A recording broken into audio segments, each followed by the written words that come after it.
Hey guys, welcome back to Seller Sessions Daily. I brought back to the show Kian Golzari, and today's a special. We're going to do what we normally do on the podcast, is our in-depth. So we take a look back over his career from the very beginning. And so welcome back to the show, Kian. Thanks very much, Danny. Thanks for having me. It's a pleasure. And it's a real honor to do an episode like this. I really appreciate it. And thanks so much for setting it up. No worries. While I'm sharing these to the groups, do you want to tell everyone what you've been up to today in the last 48 hours before we get into your history and stuff? Sure. Yeah, the last 48 hours have been pretty similar to the last 6 weeks. just been sort of staying at home. But as we were kind of talking off air a little bit, just been trying to maintain discipline as much as possible. Challenge myself to do new things, just so that I don't get too comfortable or anything like that. And what I've been challenging myself with right now is waking up at 5 a.m. every day, which is something that I've never done before. And it was really interesting because I heard on a podcast, it was Ed Milet. He was saying that, who came up with this notion of 24 hours in a day? Like, it's just 24 hours is just, it doesn't mean anything. It's like, and if you actually break your day down into 3 different times, like 6 a.m. until 12, 12 until 6, and then 6 until midnight. You ever have those days where like you get accomplished in a day what it would normally take you, and you get accomplished in a few hours what would normally take you in a whole day. And that's when you break your day down into micro days. So that's why I start at 5 a.m. so I can get up at 5 so I can start work at 6. And by 12, I've already done as much as I would normally do in a full day. And then I've still got the rest of the day ahead of me, if you know what I mean. Yeah. So I've been trying to put that discipline in my mind, and it's just been phenomenal how much I've been able to get done every day during quarantine. So you break them down into sprints, if you like. So your day is in different sections. Cool. I'm just going to say a few hellos. So welcome back, Daniel, Selva, Andrew's back here.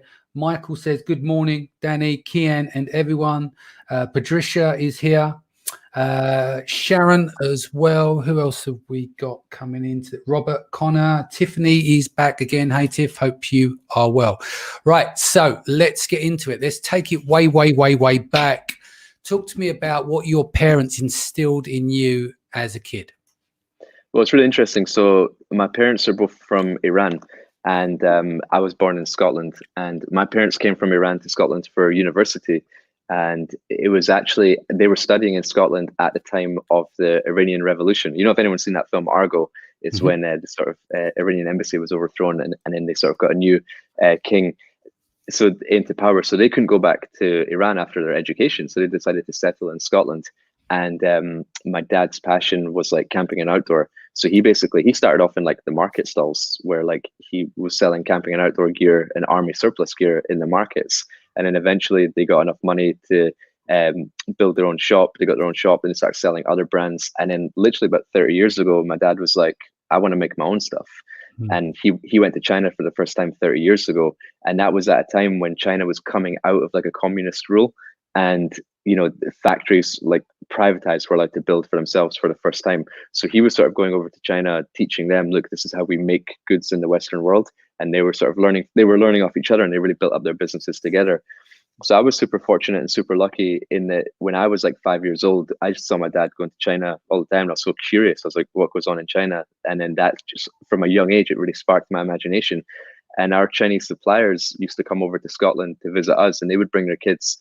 So me and these Chinese kids, like 5-10 years old, we used to hang out, and now they're running their dad's factory and I'm basically running my own business, and they've gone on to do huge things. And I've just been very fortunate to be in that environment from such a young age. But I've definitely been mentored by my dad from a young age as well, because like, I think, anyone who's a parent, right, you may not necessarily know the impact you're making on your kids at such a young age, but I just saw my dad working so hard from when I was like 5 years old to like 15 years old or whatever.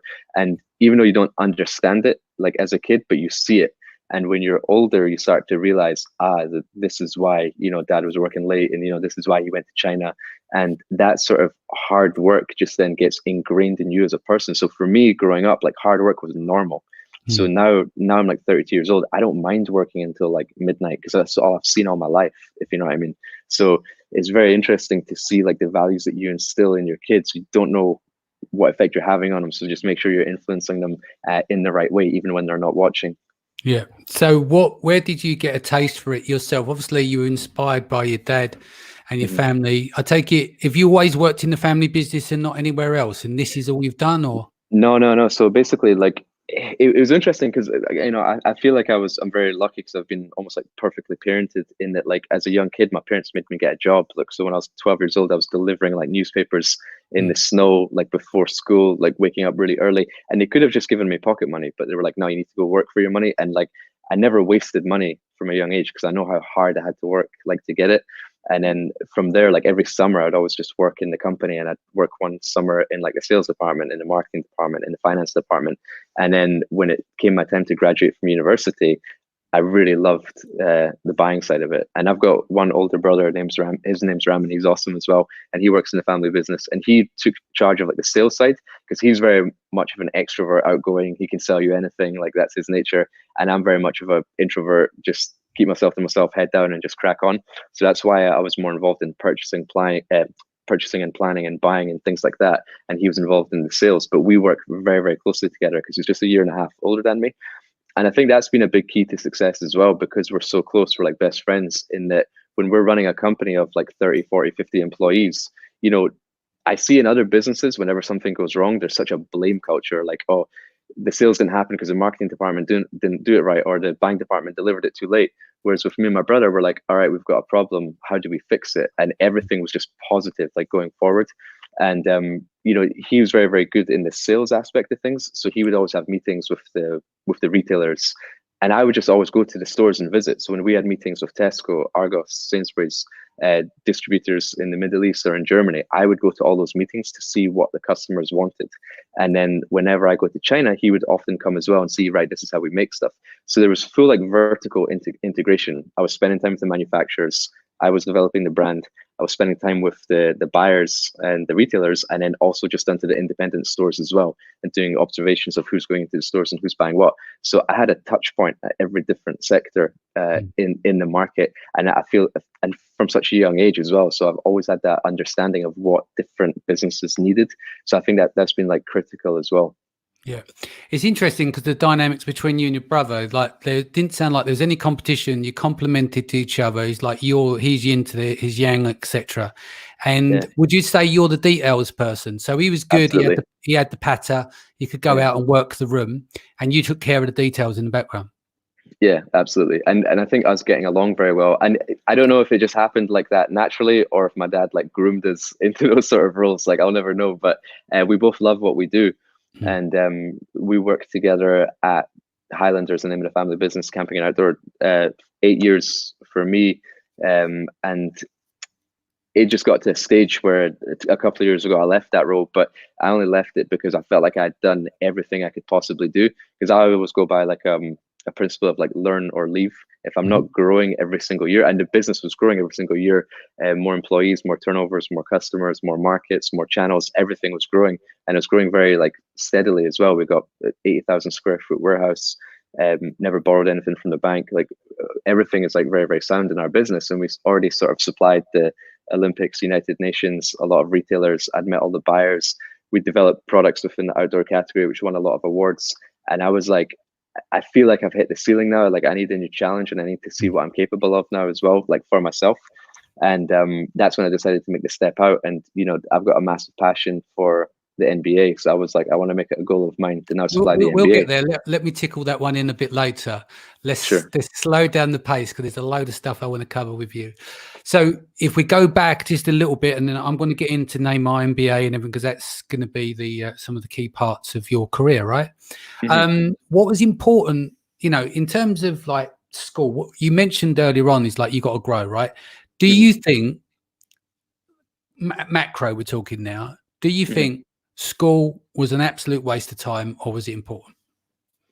That's a very interesting question. I mean, high school, I was a straight A student, and but I was never an academic, and I only became a straight A student because I wanted to, if you know what I mean. Because I never got good grades in school ever. But you know, in your life, there are very few moments where something clicks and something snaps. For me, it happened when I was like 4 years before graduating high school. I was sitting next to my best friend in class, and we were getting all our grades from all our different subjects. And he got a better score than me in every single subject that we were doing. And we were looking at our scores, and he was like, "Oh, I beat you in every single class." and it just sparked a fuse under me. And then from then on, I got straight A's, and I've never looked back. And it's like, so that was just basically in terms of like high school academia. But in terms of university, I went to university and I studied business, and I actually wrote my dissertation, my thesis, on the value of entrepreneurship education is worthless if you want to become an entrepreneur. Because I had built 2 businesses whilst I was in university. I'd even had a business once when I was in high school, and I learned everything from that and from my own experiences and working in the family business. And what I learned in the textbook, 0 of it I could apply to real business, because they don't teach you how to hire people, they don't teach you how to fire people, they don't teach you how to set up in a tax efficient manner, they don't teach you how to build a corporate culture, anything, the important stuff they don't teach you. So but that's not to say university isn't important. You just have to realize where you are at your moment in life, because I knew that going into university that I was always going to have my own business, but I knew that I wanted 4 years of having fun before I entered that world. So I kind of used university as a way of, let me just, join as many clubs as possible, meet as many people as possible, just live life without any responsibility and complete freedom before I enter that world. And I think having that mindset was key, because that's where I met a lot of my business partners that I work with now. And that was also one of my inroads into the MBA. But I'm not saying that like university is a waste of time, because I think if you want to be a doctor, you absolutely have to study medicine. Yeah, medicine, you've got the discipline and stuff. But I'm just talking about what, my argument, and I have this with my wife about my daughter, because I say to my daughter, do what the fuck you want. As long as you get maths, English, and you hustle, it's job done.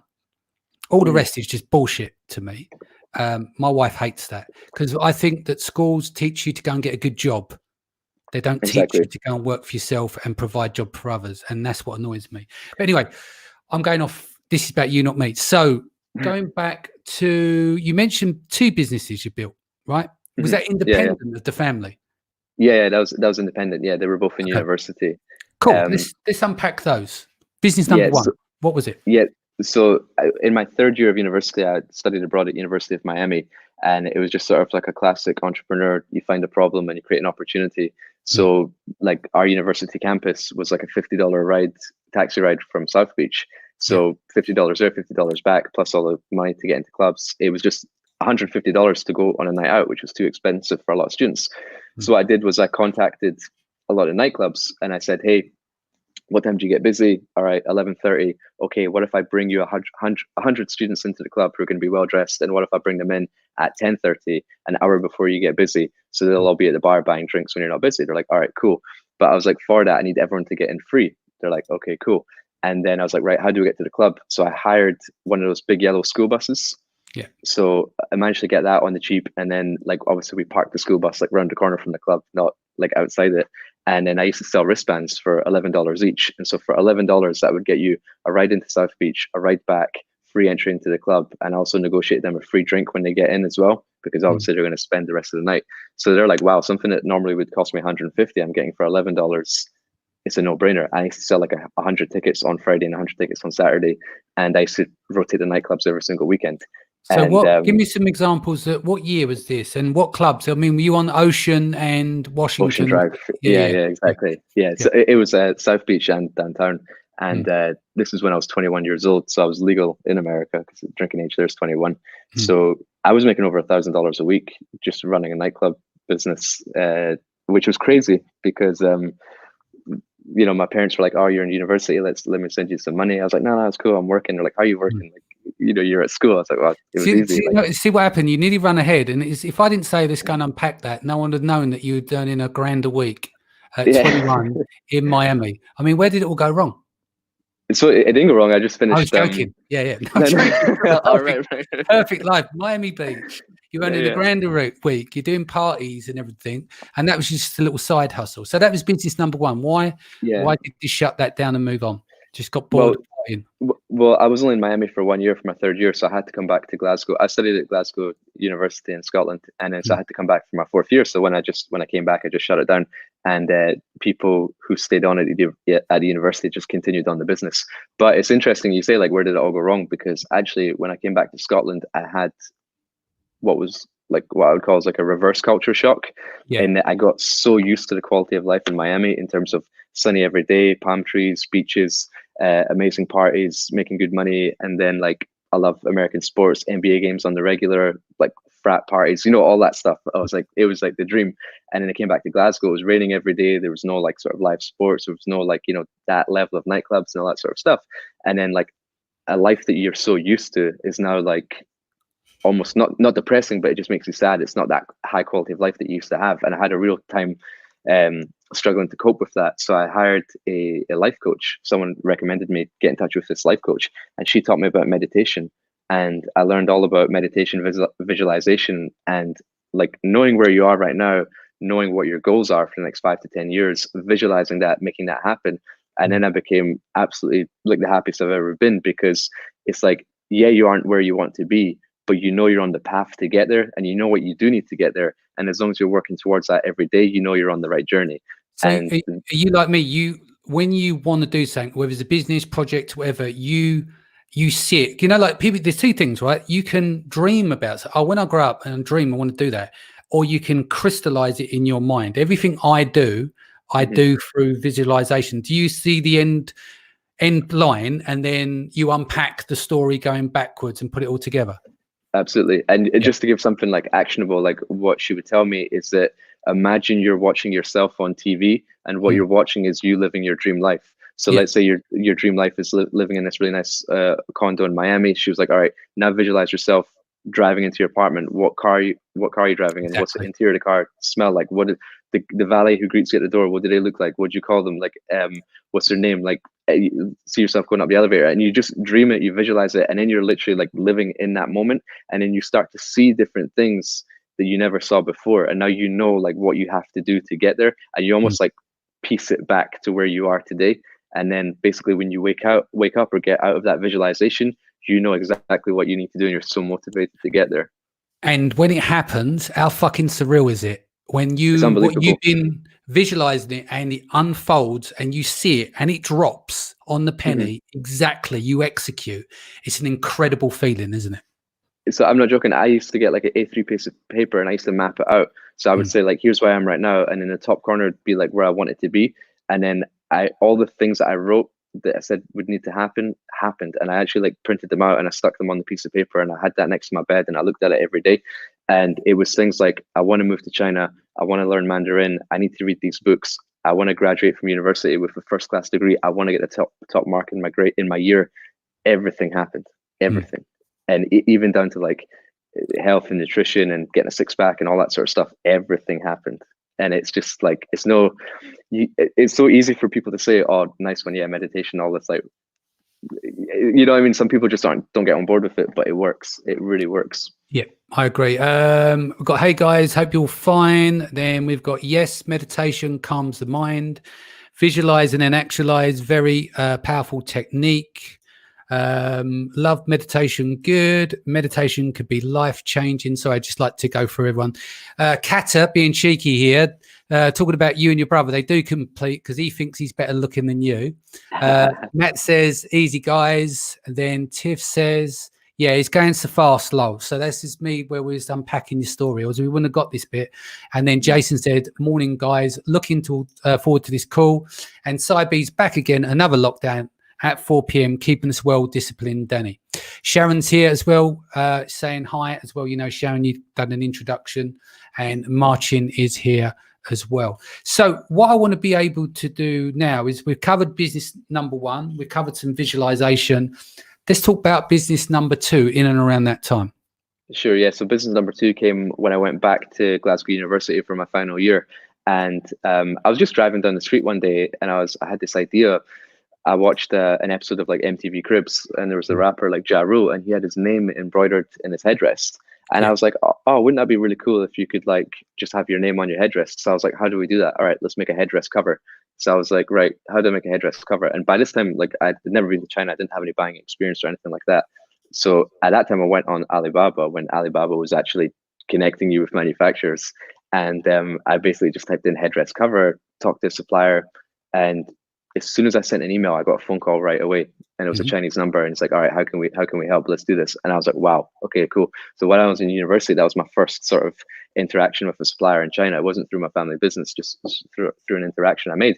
And I was like, okay, cool. Having your name on your headdress cover is nice, but it's not necessarily scalable. I was like, what is scalable? I was like, well, the football clubs are. So I thought, okay, Manchester United, Arsenal, Celtic, Rangers, all these clubs, Real Madrid, Barcelona. Let me put the club's logo on the front of the headdress cover and the best player's name and number on the back of the headdress cover, like a football shirt, but on headdress cover. Yeah. And then essentially I just got the logos off the internet, sent it to the supplier, made some samples, and then I just started writing to these football clubs. And I was like, I've got this idea for a product. Can I acquire your license to make it? 9 out of 10 of them told me to get lost, but I got to speak to Manchester City, Arsenal, and Celtic, and I got meetings with all of them. And then they were like, yeah, okay, go ahead and make a sample. And I did. And then at the time, I entered my university's business plan competition, and I just wrote about this, and I ended up winning my Glasgow University business plan competition. And then they put me forward to like the national business plan competition, and I won the Scottish business plan competition. And then they gave me funding to start the idea. And then I was like, shit, I've got real business here. I've got like, Celtic had written up all the lawyer contracts. I had several meetings with them. I delivered samples to them. I got my prices. I knew like the retailers I was going to get into, and I was writing I stopped going to class. And my mum phoned me one day, and she was like, "Why are you not in class?" I was like, "Oh, I'm running this business. I'm doing like products for football clubs." She's like, "What on earth are you doing? Get back in class, finish and graduate. You're just like 3 months away from graduating." So I was like, "Okay, cool." So I put that on hold, graduated, did that. And then I was left with a decision. I was like, do I want to join a family business, or do I want to continue down my own path and start supplying my products into football clubs and things like that? And at that time, my brother is 2 years older than me, so he was already working 2 years in the family business, and he was going through the tender process to supply the London 2012 Olympics, because this was. Do you want to explain to people outside the UK what a tender is? Oh yeah, cool. I know what it is. Yeah, go on. Yeah, so basically, a tender is like when you apply to basically supply like a contract. Before the government gives a contract, they'll give it to tender. So like they'll maybe select 200 companies, and they go through a tendering process where you stipulate, what you're good at, your strengths, your weaknesses, your cash flow, all this sort of stuff, your organization, and then they narrow it down to from 200 companies to 100 to 50 to 20 to 10 to 5 to 2 to 1, and then to backenders as well. If you in some industries, backenders, exactly, and then basically we were going through that tender process to supply the London 2012 Olympics, and this was in 2010, and we were starting to go down. We never even thought we would get that, and my brother applied for it. He was going to London for meetings, and then eventually we were down to like 20 companies, into 10, into 5, and then we're like, yo, I think we're going to supply the Olympics. And my dad and my brother sat me down, and they were like, so either you can join the family business and you can head up the team that does all the products that supply the Olympics, or you can go down your own route. And I was like, well, the Olympics is too big of a deal to turn down. So I said to the football clubs that they wrote up contracts, I was like, sorry, I'm not continuing this venture anymore. And they got really pissed off with me, because they'd obviously gone through all the work and paid all their lawyers and wrote up the contracts. And then I turned it down at the last minute. And I was still in university, and it was funny. I got some harsh emails from some of the football clubs, and they were like, "You will never work in this industry again." Really? Yeah. You don't have to name names or anything, but do you feel like do you go off your gut? Absolutely. That like that's the right thing to do, and regardless of the fire coming back at you? Yeah, and it's funny how things work out, because it didn't really bother me at all. And then, fast forward 10 years, I'm working with one of the biggest players in the world. But so at that point, I decided, right, join family business and let's supply the Olympics. And that was a great opportunity as well, because like my brother and my dad put an enormous amount of faith in me, never been to China before, to go ahead and head up the team to basically manufacture what was our biggest contract in our company's history at the time. Yeah. So I had to learn on the fly, and I basically, as soon as I graduated from university, I started work like the next week, and then started basically putting a team together, selecting the products, and then going to China. And I was supposed to just go to China on a 3-week trip with my dad. We went for 3 weeks. He came back after the 3, and then I ended up staying for another 3 months. And I loved it. And I was just obsessed, like, all right, this is how we make stuff, meeting suppliers for the first time, going to their factories. My mind was just blown in terms of how products were made. And I basically ended up living in a hotel in a village town for 3 months. And it was funny, man. There was no there was no English channels on TV. There was no like Western food. It's not like when you go to China today, there's like 5-star hotels everywhere. It was like living in like proper Chinese hotels where there was no foreigners, no one speaks English. Fuck that. I couldn't do that again. I'm not going back to China if I'd had to survive that. Our last visit, I don't know how you do it. So you done 3 months in?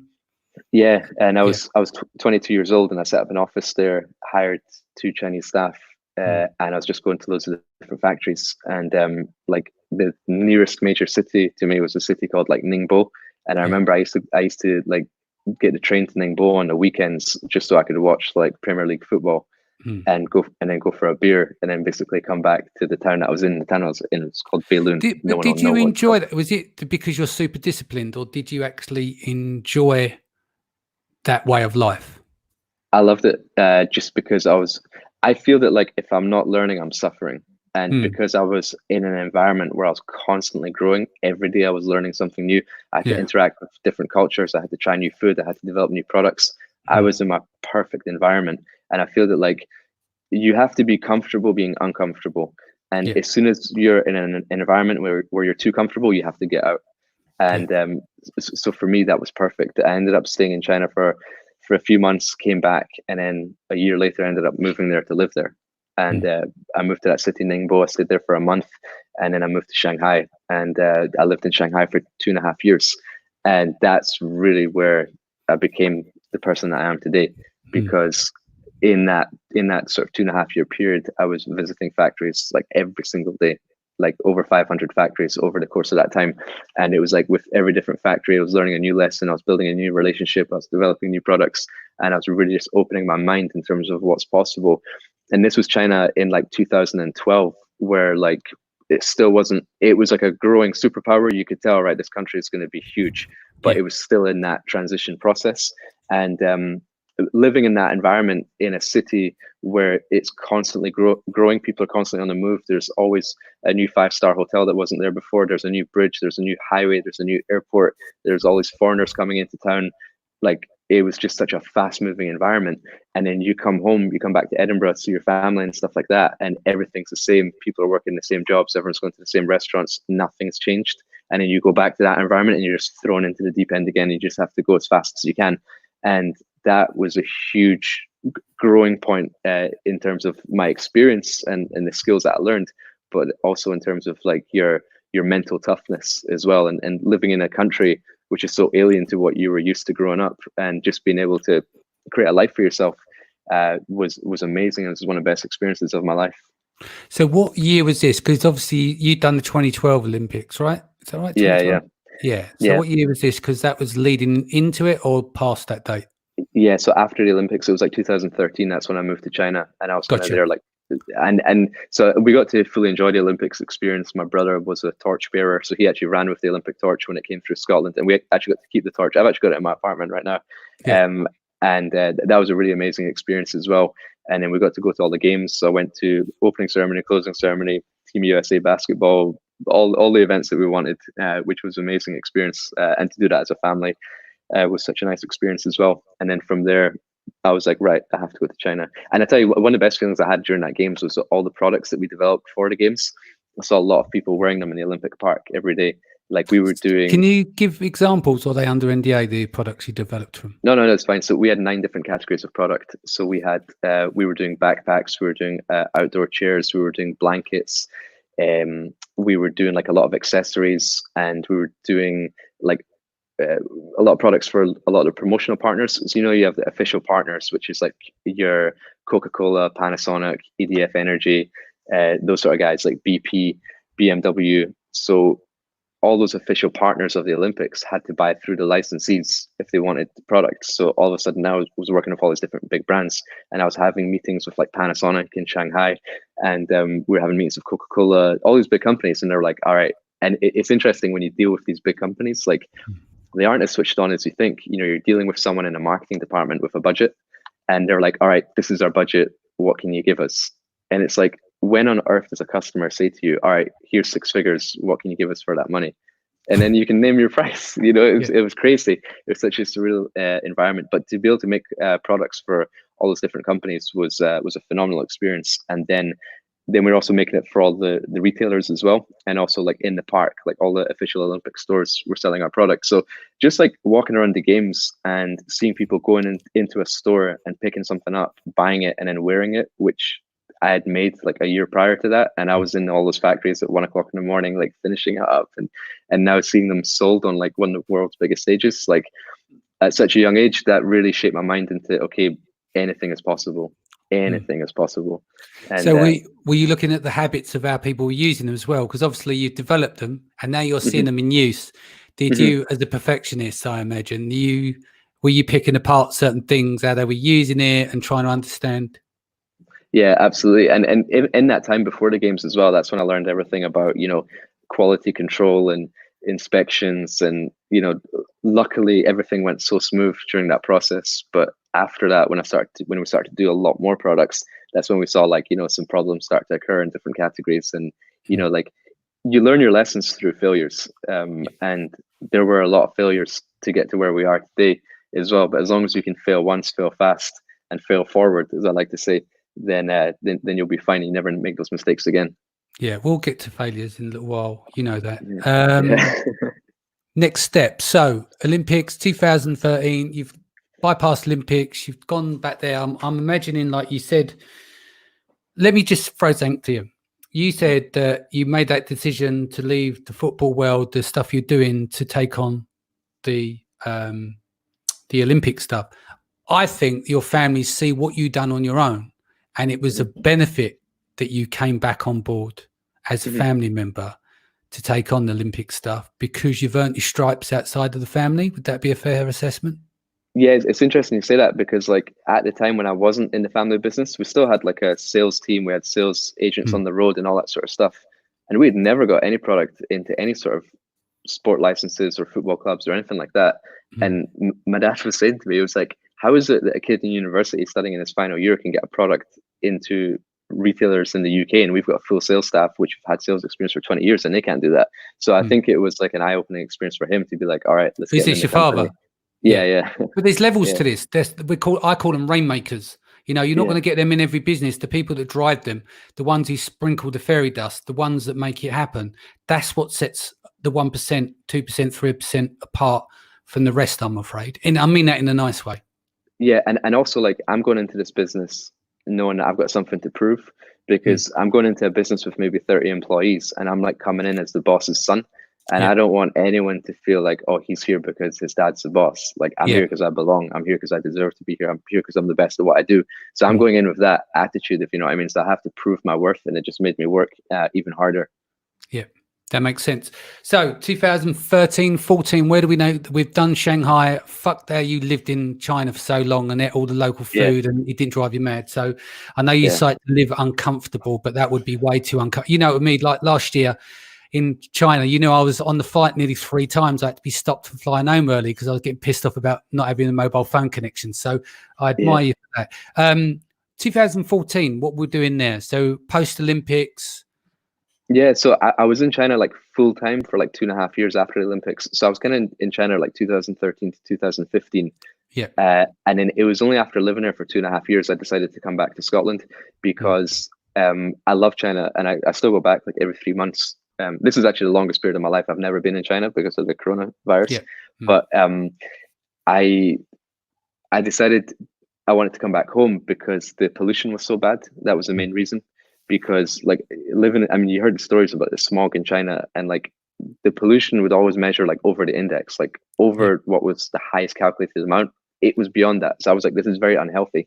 And pollution is measured by the thickness of the particles in the air, and China gets their energy from coal production. So there's literally particles of coal flying in the air that you're breathing into your lungs and your mouth and your nose. So I was like, right, this is too dodgy.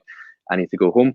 And I was also at a stage in my life where I was now 25, 26 years old. And I was like, I don't have my own apartment. I don't have my own car. Like I was renting there and I was taking taxis everywhere. So I was like, I just want a bit of stability now where I can have my own place. I can call it home. I can buy my own car and things like that. So, and then come spend time with my family again. So that was my main motivation. I came home 26 years old, bought my own apartment, got a car. And then I thought I would settle down here. And then I just sort of continued to work in the family business in Edinburgh. And we kept growing it every single year, and we started to get distribution in Germany. We got into a lot of the retailers like your Tesco's, your Argos's. We developed products for a lot of these retailers as well, and we manufactured for them under license. We filled 19 pages of the Argos catalog was made by us. And those were huge growing experiences as well. And did that for another 3 or 4 years, and then that's when I decided to finish up and start my own venture, because I felt like I had achieved everything that I could achieve. Cool. So I think we've warmed up well and truly now. I know the audience is waiting for the next drop. Who comes first, the NBA or Neymar? NBA came first. Let's talk about the NBA. Let's unpack that. So it was interesting, right? In 2008, 2009, I studied University of Miami, my third year abroad, got a passion for basketball. So I joined the practice squad. Obviously, it wasn't good enough to play for the team because they're all 6'6" and a lot more athletic than I am. And then they went on to play in the NBA. But I sort of met a few of the players, had a good relationship with them, saw them every day. We practiced and all that sort of stuff, became friends on Facebook, Instagram, all that sort of stuff when Instagram came later on. And one of the players, his name's Jack, he went to play in the NBA. He got drafted by the San Antonio Spurs, played in the NBA for a while, played in Europe, got injured, came back, got injured again. And then he just sort of had bad luck with injuries and he came out of the NBA. And then I saw that he was, because he was friends, he knows the league and he's friends with the players. I saw that he was approaching to get the NBA license. And I only saw this because he was posting on like his Instagram stories.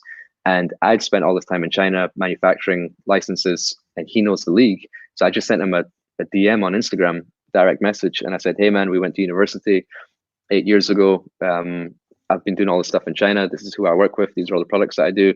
Can you get the NBA license and can you get some players on board?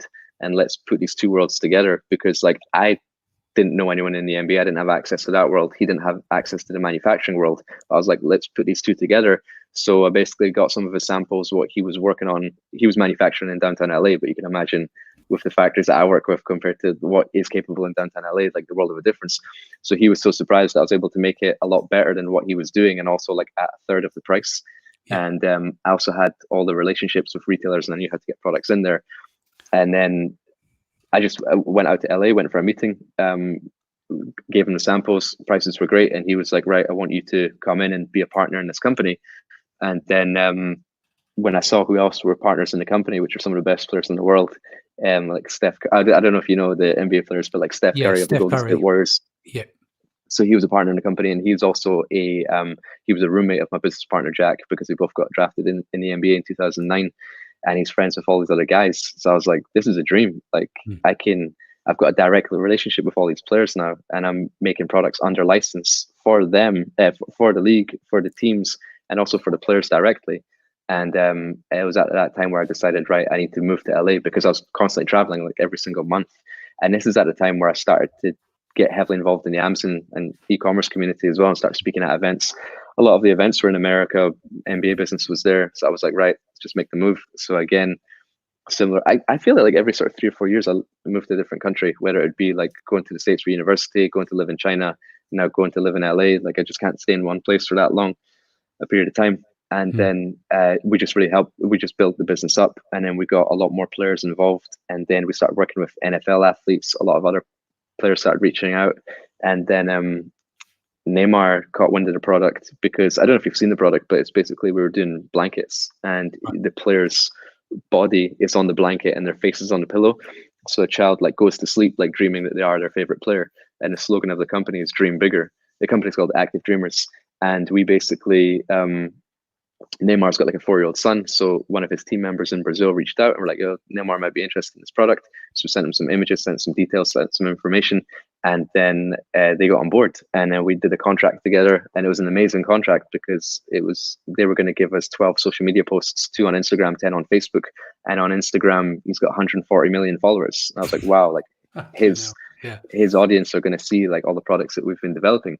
But something like that I learned is that in life and in business, like every single time you go up a level, you just get smacked in the mouth, and it's like you get hit so hard, and it's almost like that's your test to see if you belong on that level, and if you can get up and if you can keep going. then you're fine and you keep going. And then basically when you hit that next level, you get hit in the mouth again. And it's like, it all sounds so easy. Oh, like I went to China, I got the product, I met this player and we posted it and we started made all this money. Like it's there were so many challenges in the way. Well, let's as well. talk about some of that's the thing. And I always say to people, you know, there's a thing in boxing. I think you like boxing as well. There's levels. There is levels, you know, and you find your level. Some will go to European, some will go to world level. But there is a level and you find your space. And like you said, you either you break through or you don't. And there's no shame in giving everything you've got and then reaching your level. It's always nice to know how far you can stretch yourself. So you talk about being smacked in the mouth. Let's break that down. So it happened. Give me some details. It happened at every stage. So like, you know, even when I started working with the Olympics, one of the retailers that we got into took a really large volume of products. Now remember, like these retailers don't have like a sales history to go off. Like when they're ordering for the Olympics is a 2-week window in the summer, and they haven't had that last year. And the last Olympics was in Beijing. They don't have the sales history. They don't have the same market. So they're like, okay, yeah, we'll take 50,000 of this. And we're like, are you sure you can sell 50,000? And they're like, yeah, we got all these stores. And so basically what happened was we delivered them what they wanted, but with all these retailers, they purchase on credit. So essentially you have to finance the order, you have to ship the goods, and then you only really get paid after they sell the products in their store. So it's quite a big financial risk as well that you're taking on, but it's even more of a risk because it's in Olympic branding, and after the Olympic Games, any Olympic product is dead. Like no one wants it. So you're taking a massive risk. And then we had access to their EDI. We could see their sales orders like during the games when they got the stock delivered, and they weren't selling anywhere near the amount of goods that that they had ordered. So I was like, okay, we've got something coming here. They're definitely going to be in touch. And then right enough, the next day they were in touch and they were like, hey, your products haven't met our quality standards. We're getting a lot of returns. This was like an outdoor blanket. They're like, when it rains on the blanket, there's the color fades and we're returning all of them. I was like, well, that's interesting, because when I was in China, I actually got the goods tested because I'd learned good fundamentals of sourcing properly, and I got them tested by Intertek, and Intertek had said that it had passed specifically for color fastness as well, and it passed like above industry standards. So when they said they were turning it for this, and I just sent back their certificate, I was like, well, this is a certificate by a third party saying that they're absolutely fit for purpose. And then they had to take the stock, and then they had to pay some money. So it's things like this that, like, I've heard a lot of stories of like retailers basically bankrupting businesses because the buyers are judged on their margin, and if they over order and they bring a loss to their category, then they're not necessarily going to get their promotion or whatever. So they basically put as much burden back onto their supplier as possible. And that's what they tried to do with us. And even with Neymar as well, like, you know, he was supposed to post our products in the Russia World Cup 2018. And I was in Brazil and I met with his whole team during the World Cup while we were supposed to do that. And he actually posted about 2 months ago or 6 weeks ago. Yeah. So in 2020, he posted, but we were ready 2018. So for a year and a half, we've been paying storage on a lot of goods. And it's like, well, you don't like it? Well, you have to call someone in Brazil. This guy doesn't answer, you know, and it's like, there were so many challenges that we got set as a business, but we just had to keep pivoting. We found different ways. Like, we reached out to our different networks within the NBA, and then we started making Neymar product for the NBA players and sending it to their house. They started posting it. We created a buzz about it, so we were able to start selling it and offset some cash flow before Neymar actually posted, and things like this. But any one of these situations could have bankrupted. Like, you know, imagine an Olympic order saying like, no, you're not getting that, you're not getting paid for that, or like Neymar saying, or no, well, paying for his goods like 2 years before you actually are able to sell it. So there was a lot of different situations where we had to pivot as well. And even I've supplied some products to like the military contracts and things like that, where suppliers forget to add like a waterproof coating on the bags, whereas it was previously stipulated, and things like that. And that's a good reason why it's like important to work with honorable suppliers, is that they take responsibility for stuff like that. And we actually had our supplier remake an order of 20,000 bags at their own cost and ship it out to us. Wow. Because they said, okay, we're going to take a massive loss on this order, but this is a customer that we're going to work with for the long term, for the next 10, 20, 30 years or whatever. So if we can just take a loss on this one, we're going to work together for a long time. And 10 years later, we'll still working together. And we still talk about that time. That was like a make or break decision for him. He was like, I could completely screw over my customer and save a bit of money here, or I can just take the hit and I'm going to get a lot of orders for the long term. And that's what happened. So, and that's also as a result of building the relationships that we've talked about on previous podcasts as well. It can't go, underestimated.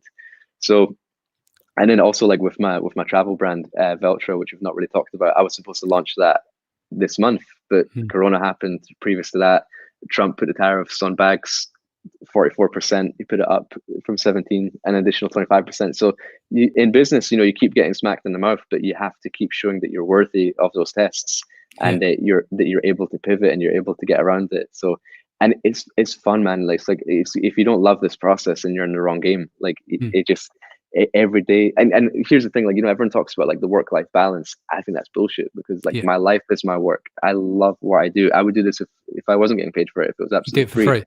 I would still do everything that I'm doing today. And that's why I think there's a little bit of a problem in our sort of e-commerce industry, where people get that shiny object syndrome. They jump into it to get rich, but it's not like that. You have to love it. And that's when the true success comes. It comes down to meaning and purpose. Like, I can't get up in the morning if I can't get behind a project unless it meets 3 criterias. And if that meet that, then there's no chance, because I can't get motivated. I suppose you're the same. And when you get smacked in the mouth, like you said, if you love what you do, you can take the hit, can't you? You can come again. But if you're doing it for the wrong reasons, there's absolutely no chance you stay in the course. Exactly. So, another smack in the mouth. Tell me another one. Well, I mean, that was kind of it. It happened with military contracts, it happened with the Olympics, it happened with Neymar, it happened with Veltra. And it's just like, it's going to keep on happening. Like, every time you go up a level, it's going to keep happening. So I think the key is having self-awareness, because I see that, like, I study like a lot of people that I aspire to be like, or anyone who's doing really well in business. I really look at them in depth and I speak to them and I figure out like what are their habits, what are their rituals.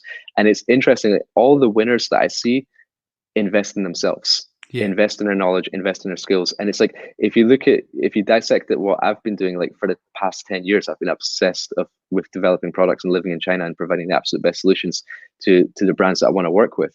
So that's my skill and that's my knowledge. And I've been very patient with it. I've been going at it for 10 years. And I feel that, like, wherever you are in life, if you just basically dedicate yourself to knowledge or a skill, that is the only thing that's defensible in the market. Because like, if tomorrow you took away all my businesses, you took away all the money from my bank account, I could get a job tomorrow based on my knowledge and my skill set in manufacturing, because I've been in the game for 10 years and I can add value to a lot of companies. But if you keep going where the trends are, you're always just going to be a small fish in the pond. But it's all about self-awareness, investing in yourself, and investing in your knowledge, and investing in your skill. Yeah. And also being humble. Like, you're a quiet-ish, humble guy, and you don't let it go to your head, considering the success that you've had. When people meet you, you're down to earth. And I think that plays an important role as well. So I appreciate that. It's a very nice thing to say. And another thing I do is, like, I go by the law of thirds, and it's like who you spend time with. And it's like a third of the people should be people that you're teaching, people who are new to the game. Yeah, because like, you really become very good at what you do once you teach it. A third should be people who are on the same level as you. Like, all right, what are you doing? Right, I'm doing this, and they have got the same goals as you. And then a third should be the people which are much wiser than you, and the people who have achieved what you want to achieve. And I think that if you put yourself in one of those categories for too long and avoid the other two, you're never going to win. If you spend all your time teaching, you're never going to win. If you spend all your time with people on the same level as you, you're always going to stay on that level. But if you can split your time in those 3/3, you can be highly successful. And to give you an example, whenever we go to one of these like e-commerce events, right, a third of your time is speaking to the people which have paid to come to the event and teaching them. A third of the time is like in the speaker room talking to other speakers, what they're doing in their business. And a third of the time is speaking to the people who are above you, like the keynote speakers, like the ones like the Gary V's and all these guys, like, right, how do I get to that level? And it's like, as long as you have touch points with those 3 categories, you're always going to stay grounded. Yeah. And, another way of putting it as well, being a student of the game. As long as you're always the student, you're always going to learn, aren't you? So, talking about being a student, name a business book that has had the biggest impact on your life. That's a good question. So, to be honest, I only started reading business books like recently, within the last sort of 3 or 4 years. I used to read a lot of books like in high school and university, but I'd always read books of like athletes, like LeBron James and Allen Iverson and guys like that, because I was just always curious. I was like, how did they achieve? Do you learn from their biographies rather than business books? You learn from their lives. Exactly. And that's like, there's so many similarities between like athletes and sports people and businessmen. It's like hard work, determination, self-discipline, sacrifice, narrow focus, and it's like all those things that they apply to their business, to their sport careers and achieving winning their championships. You can also adopt those same mentalities to your business and achieve the same success in your field.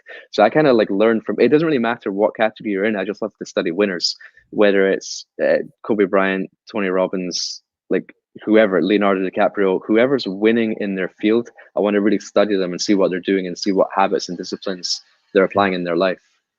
Makes sense. But actually, going back to your question about the business books, the ones that have really made an impact on me recently, there's one called Rocket Fuel.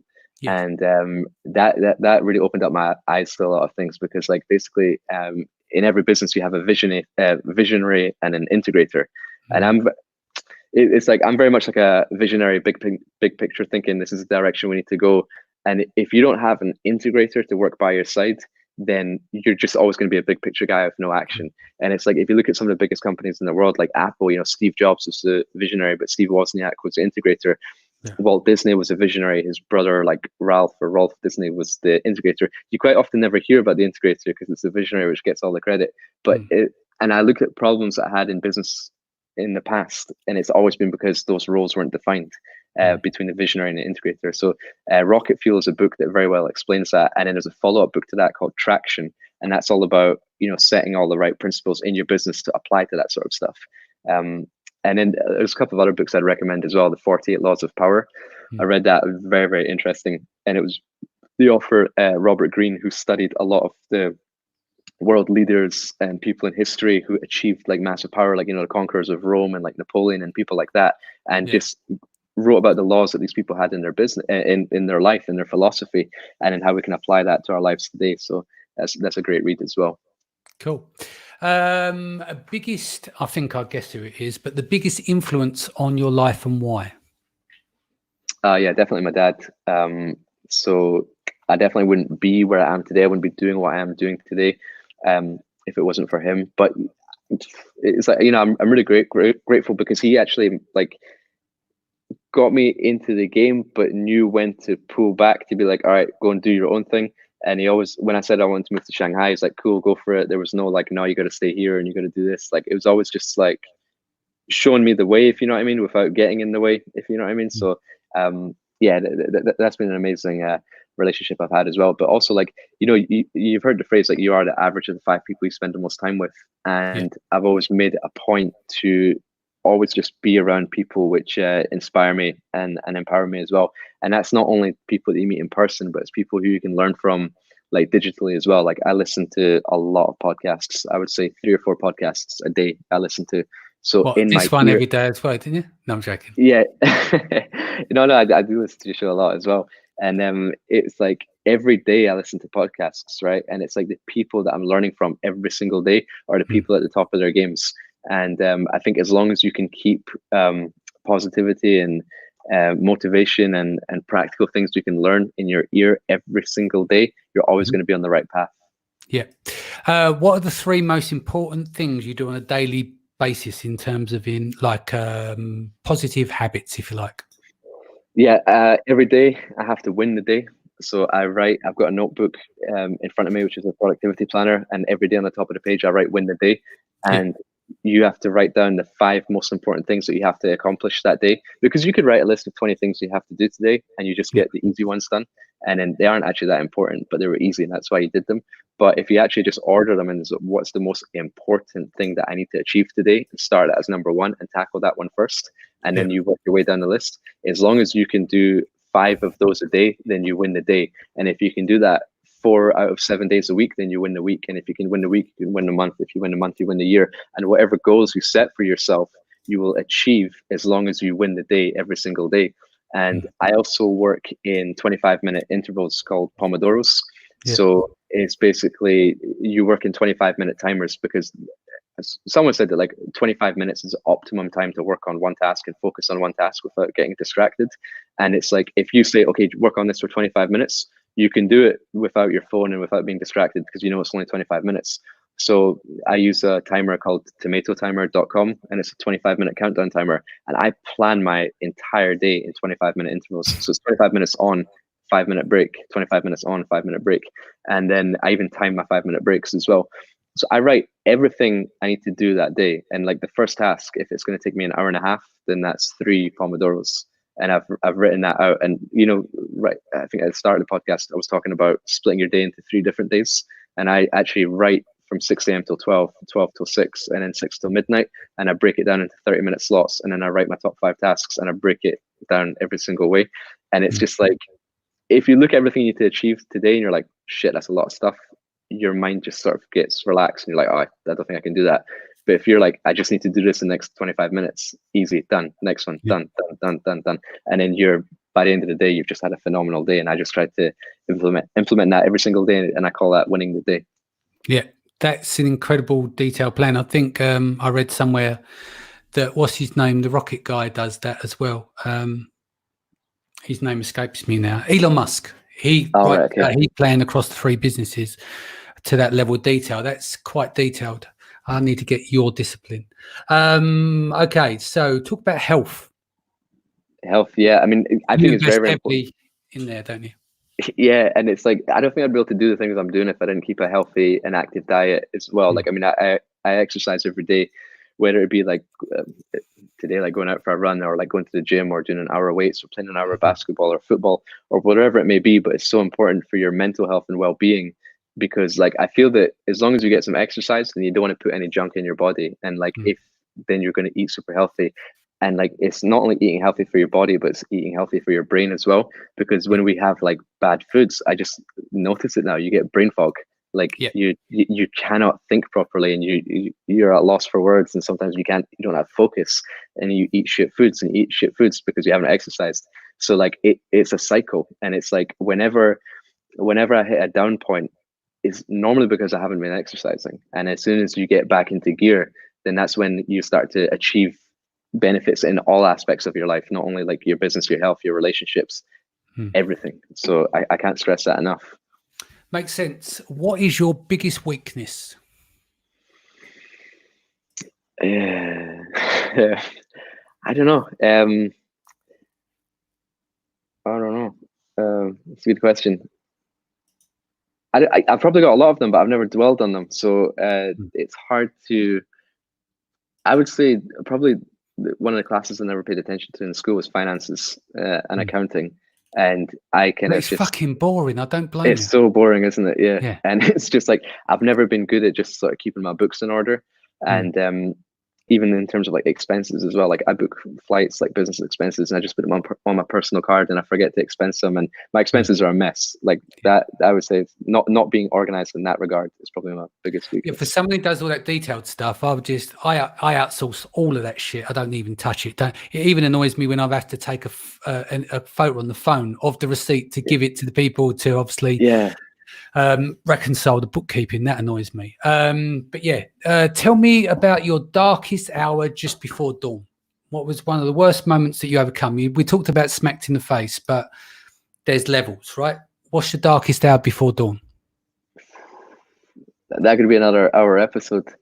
I don't know, man. So I would say it's not like a darkest hour. It'd be like a darkest year. Like when I was 18 years old and I finished high school, I had a surgery which took me out of the game for a year, and I didn't want to tell anyone about it. In fact, I haven't told many people about it. So not many people know this, but when I finished high school, I took a gap year, and I stayed at home for the entire year. And I told all my friends that I went to America for the year, because this was the time before Facebook and all that, so there was no social media. Yeah, they could get a postcard if they wanted to hear from me. So I just I didn't want any attention, or I didn't want any sympathy. So I just stayed at home for an entire year. Didn't leave the house while I was recovering from like a surgery.